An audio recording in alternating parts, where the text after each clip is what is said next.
Ethan was a 45-year-old man living in Fayetteville, Arkansas. He was a well-known real estate agent who worked for a local company called Ozark Realty.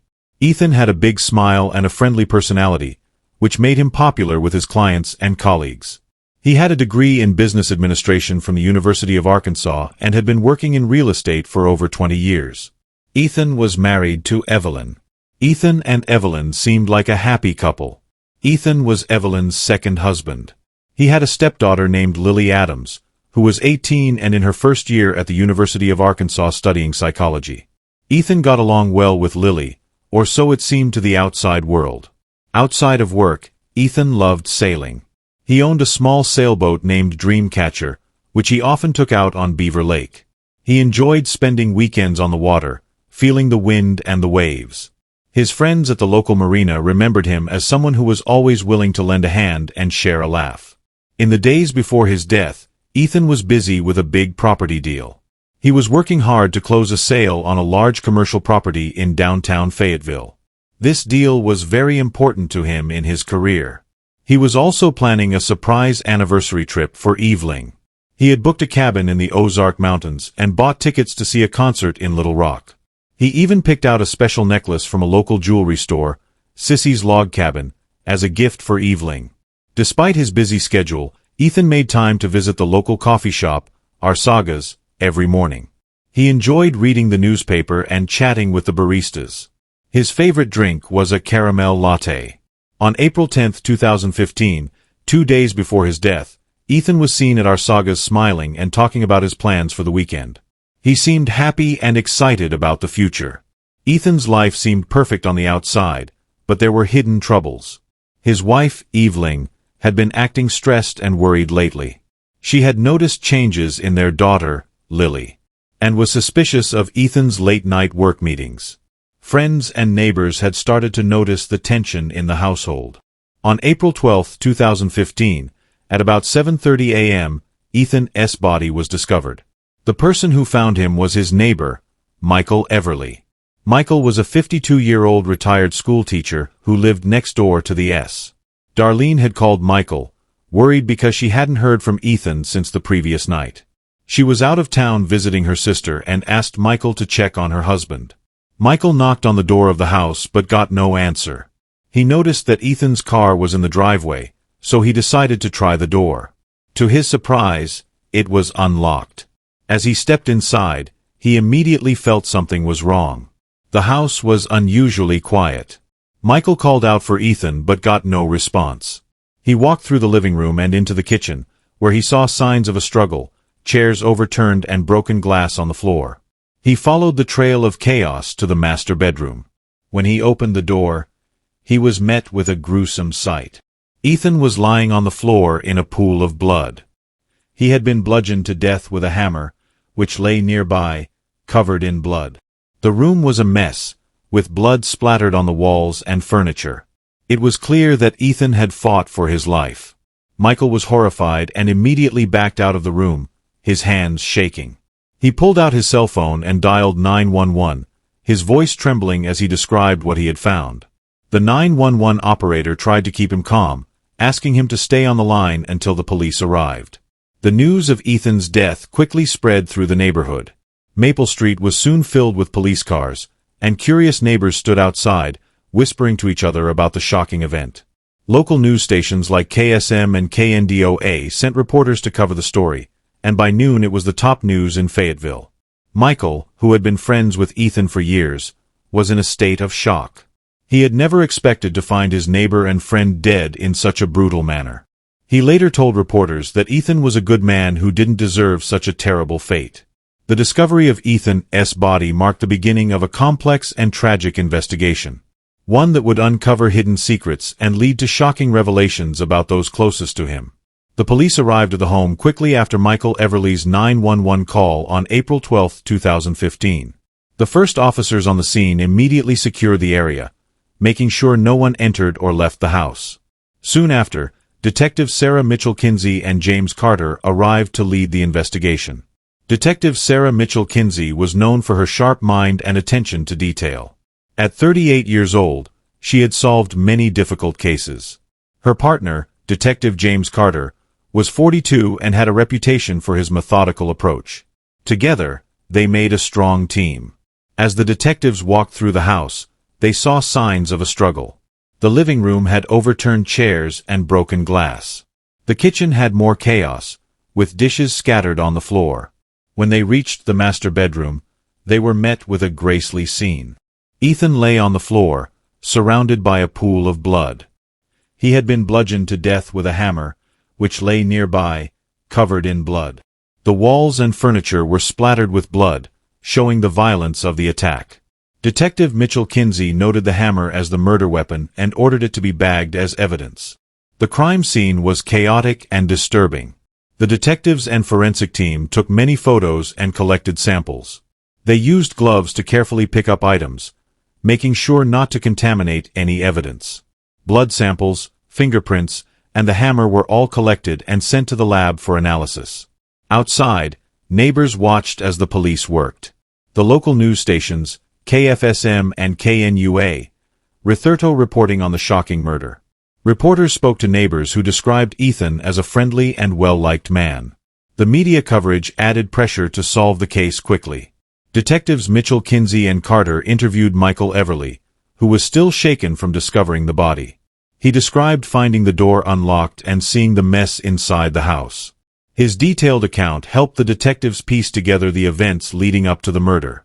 By the end of the day, the police had gathered a lot of evidence but still had many questions. Who could have committed such a brutal act? Why would someone want to kill Ethan? The detectives knew they had a difficult case ahead of them, but they were determined to find the answers. The first suspect in Ethan's murder was his wife, Darlene. Darlene was 34 years old and worked as an accountant for a local firm called Razorback Accounting. She was intelligent, meticulous, and hard-working. Darlene had a tough past. She became a mother at 16 and worked as a stripper to support herself and her daughter Lily. Despite these challenges, she built a successful career and was known for her strong-willed nature. Darlene had recently noticed changes in her daughter Lily's behavior and grew suspicious of Ethan's late-night work meetings. Friends and neighbors described Darlene as increasingly stressed and on edge in the weeks before the murder. Some said they heard arguments between her and Ethan. Detectives Sarah Mitchell Kinsey and James Carter brought Darlene in for questioning on April 13, 2015. Darlene appeared calm but was clearly distressed. She maintained that she had been out of town visiting her sister Nancy in Little Rock. She provided photos and text messages to support her alibi, but the detectives still had doubts. During the interrogation, Darlene spoke about her relationship with Ethan. She admitted they had been arguing more lately, mainly about his work and the amount of time he spent away from home. She denied any involvement in his death, insisting she loved her husband despite their problems. The detectives asked Darlene about the night of the murder. She explained that she had left for Little Rock on the afternoon of April 11th and stayed with Nancy until the morning of April 12th. Nancy confirmed this story when the detectives called her. However, it couldn't ignore the tension in Evelyn's voice when she spoke about Ethan and the changes she noticed in Lily. The police also searched Evelyn's car and belongings for any evidence. They found nothing directly linking her to the murder, but they did find a diary in which Evelyn had written about her frustrations and suspicions. These entries painted a picture of a woman under immense stress and emotional turmoil. Despite her alibi, Evelyn remained a prime suspect. The detectives continued to look into her past, interviewing friends, family, and co-workers. They hoped to find a motive or any clue that could tie her to the crime. The pressure on Evelyn grew as the investigation progressed, but she remained steadfast in her innocence. The investigation into Evelyn was thorough, yet many questions remained unanswered. The detectives knew they had to keep digging to uncover the truth behind Ethan's brutal murder. The second suspect in Ethan's murder was his stepdaughter, Lily Adams. Lily was 18 years old and a freshman at the University of Arkansas, where she was studying psychology. She was known for her outgoing and sociable personality. Her friends described her as bright and ambitious, always eager to learn new things. Lily had a complicated relationship with her stepfather, Ethan. It was revealed during the investigation that their relationship had evolved into a secret affair. This affair made Lily feel guilty and conflicted, especially as she saw the strain it put on her mother, Evelyn. Detectives Sarah Mitchell Kinsey and James Carter brought Lily in for questioning on April 14, 2015. Lily appeared nervous but cooperative. She admitted to the affair with Ethan, explaining that it had started about 6 months earlier. She said she had been feeling lonely and confused, and Ethan had been there for her. She insisted she never wanted to hurt anyone. During the interrogation, Lily explained how she had confided in a close friend about the affair and her feelings of guilt. This friend, whose name was not disclosed, confirmed Lily's story to the detectives. Lily described the last time she saw Ethan, which was the night before his death. She said they had argued about the affair and the impact it was having on their family. The detectives asked Lily about her whereabouts on the night of the murder. Lily said she had been at a friend's house studying for a midterm exam. Her friend confirmed this alibi, saying that Lily had stayed there until the early morning hours of April 12th. Despite the alibi, the detectives were suspicious of the emotional turmoil that Lily was going through. The police also searched Lily's dorm room and her belongings for any evidence. They found nothing directly linking her to the murder, but did find several letters and notes between her and Ethan. These notes showed the depth of their relationship and the emotional struggles they both faced. Despite her alibi and the lack of direct evidence, Lily remained a prime suspect due to the affair and the emotional tension it created. The detectives continued to interview her friends and classmates, hoping to find any inconsistencies or new leads. The pressure on Lily grew as the investigation continued, but she maintained her innocence and expressed deep regret for the affair. The investigation into Lily Adams was thorough, but the detectives still had many questions. They knew they had to keep digging to find the truth behind Ethan's brutal murder. On April 17, 2015, 5 days after Ethan's murder, the police received a significant break in the case. It was a cool, cloudy morning when a jogger discovered a suspicious item in the park near Beaver Lake. He noticed a plastic bag partially buried under some leaves near a bench. Curious, he opened it and found a blood-stained shirt and a pair of gloves. He immediately called the police, and within minutes, patrol officers Karen Lewis and Tom Martinez arrived at the scene. They secured the area and called in detectives Sarah Mitchell-Kinsey and James Carter. The detectives quickly assessed the situation and bagged the items for forensic analysis. The detectives were cautious, but hopeful that this new evidence would provide a breakthrough in the case. They brought the items back to the Fayetteville Police Department's forensic lab. Forensic analysts found that the blood on the shirt matched Ethan's DNA. Additionally, the gloves had fingerprints that were not Ethan's. This new evidence shifted the focus of the investigation. The detectives revisited their list of suspects and re-examined their halibus. They also reviewed the surveillance footage from the park and nearby areas. This extensive review led them to a surprising discovery. A figure matching Lily Adams' description was seen entering the park late on the night of the murder. Detectives Mitchell, Kinsey, and Carter brought Lily in for a second round of questioning. This time, Lily was visibly more nervous. She claimed she had gone to the park to clear her head and had no idea about the bloody items. The detectives pressed her for more details, but Lily stuck to her story, albeit shakily. The forensic team continued their analysis and found another critical piece of evidence: hair fibers on the gloves that matched Darlene's DNA. This discovery complicated the case further and indicated the possible involvement of both mother and daughter. On April 18, 2015, the detectives called Darlene back for questioning. She seemed calm but concerned when presented with the new evidence. Darlene admitted to knowing about the gloves, but insisted she had nothing to do with the murder. She said she had worn the gloves while gardening and couldn't explain how they ended up near Beaver Lake. The police were now more determined than ever to solve the case. They knew they were close to uncovering the truth, but needed to carefully piece together the final puzzle. The discovery of the new evidence was a pivotal moment in the investigation, providing crucial leads and intensifying the search for Ethan's murderer. Hey, true crime case solvers interested in more real-life murder mysteries? Be sure to like and subscribe to our channel. And do you have any thoughts about this case or have a case of your own you'd like us to investigate? Leave us a comment. Stay safe. True crime case solvers. The third suspect in the murder of Ethan was his ex-wife, Diddy. Diddy, aged 46, was known for her hot-tempered and aggressive nature. She had a contentious relationship with Ethan and had never approved of his marriage to Darlene. Diddy lived in Fayetteville and worked as a manager at a local grocery store, Hart's Food Stores. Detectives Sarah Mitchell Kinsey and James Carter decided to bring Diddy in for questioning on April 19, 2015. Diddy arrived at the police station, appearing defiant and uncooperative. She had a reputation for speaking her mind and not holding back her opinions. During the interrogation, Diddy admitted that she and Ethan had a rocky relationship. She described their marriage as tumultuous and full of arguments. Diddy expressed her disdain for Evelyn, calling her a homewrecker and blaming her for the end of her marriage. However, Diddy vehemently denied any involvement in Ethan's murder. The detectives pressed Diddy about her whereabouts on the night of April 11, 2015. Diddy claimed she was at home watching TV and drinking wine. She mentioned watching an episode of Dancing with the Stars and going to bed early. There were no witnesses to confirm her alibi, which made the detectives suspicious. The police searched Diddy's home for any evidence that could link her to the crime. They found a few items of interest, including a set of gardening gloves similar to the ones found at the park. However, forensic analysis showed no blood or DNA on these gloves. Despite her alibi and the lack of direct evidence, the detectives continued to probe Diddy's potential motive.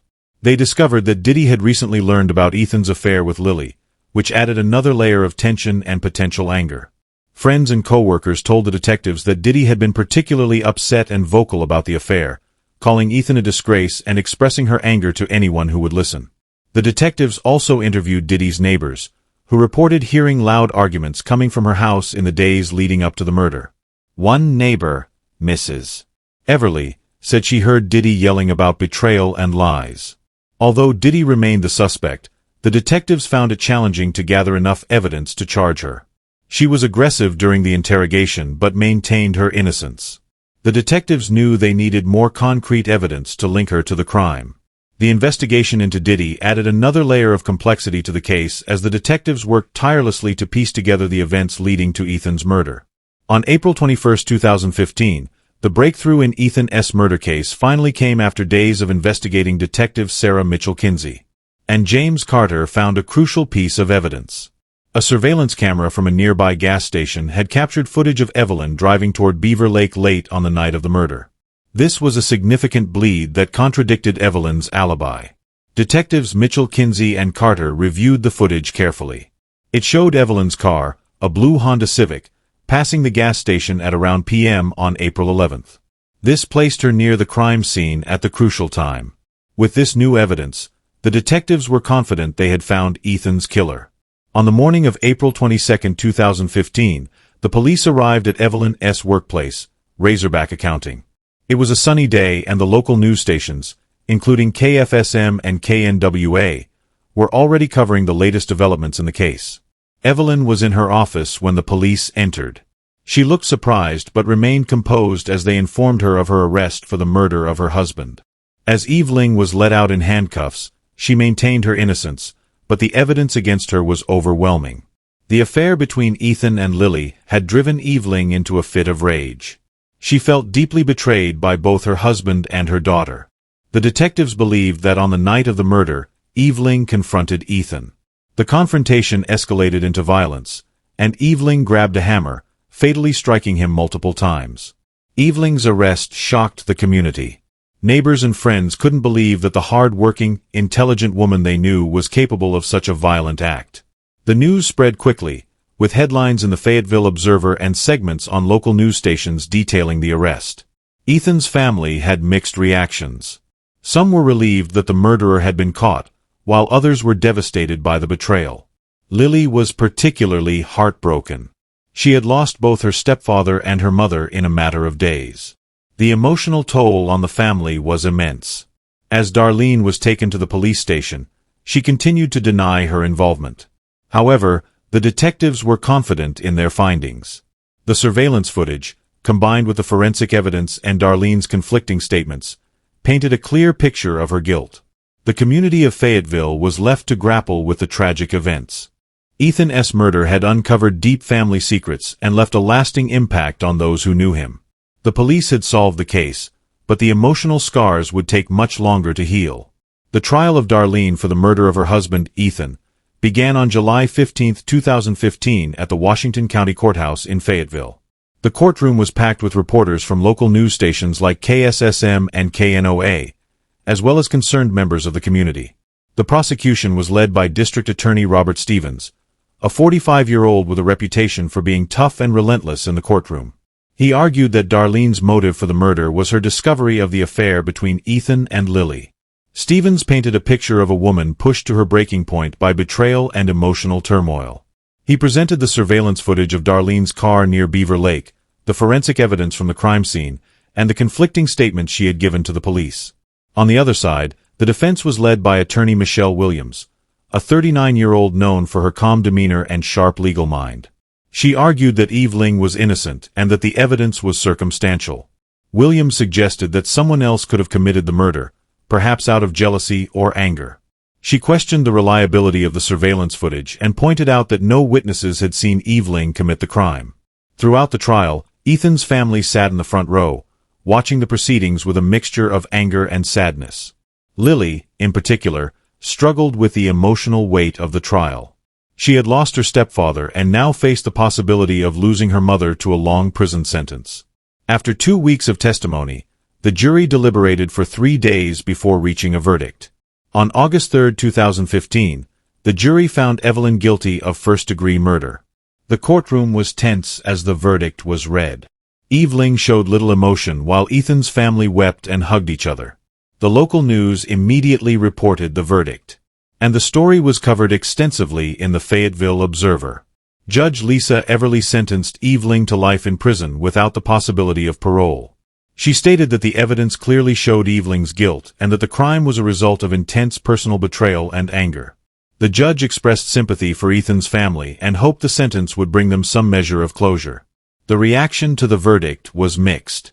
Some in the community felt justice had been served, while others believed the sentence was too harsh. Considering Evelyn's difficult past and the emotional stress she was under, Ethan's family, however, felt a sense of relief that the ordeal was over and that the person responsible for his death was held accountable. The trial and sentencing marked the end of a tragic chapter for the family and the community of Fayetteville. The murder and its aftermath had left deep emotional scars.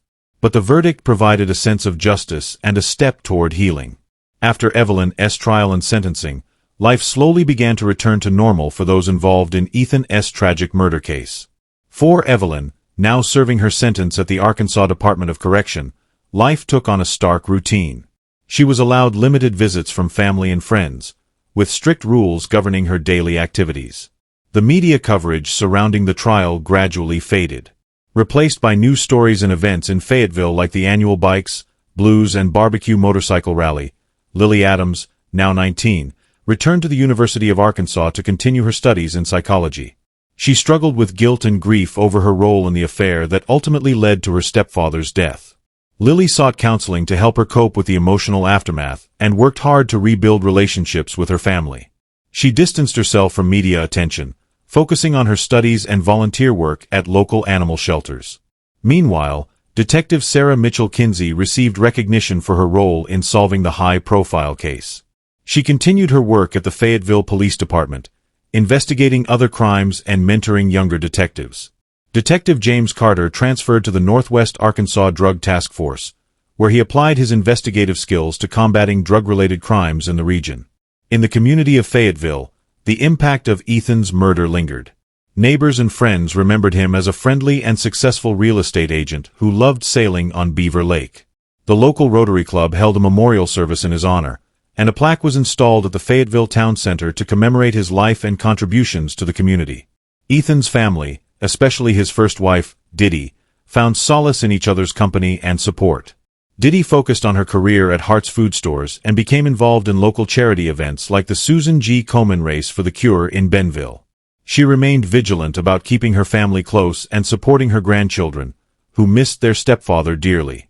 As time passed, the scars left by Ethan's murder began to heal, though the memory of the tragic events of April 2015 remain a part of Fayetteville's history. The community rallied around the family, offering support and understanding as they moved forward from the ordeal. This tragic case of love, betrayal, and murder serves as a stark reminder of the complexities of human relationships and the devastating consequences of unchecked emotions. Thanks for watching. Subscribe and like this video for more true crime video. Don't forget to leave your thoughts and theories in the comments section below. Take care and see you in the next video.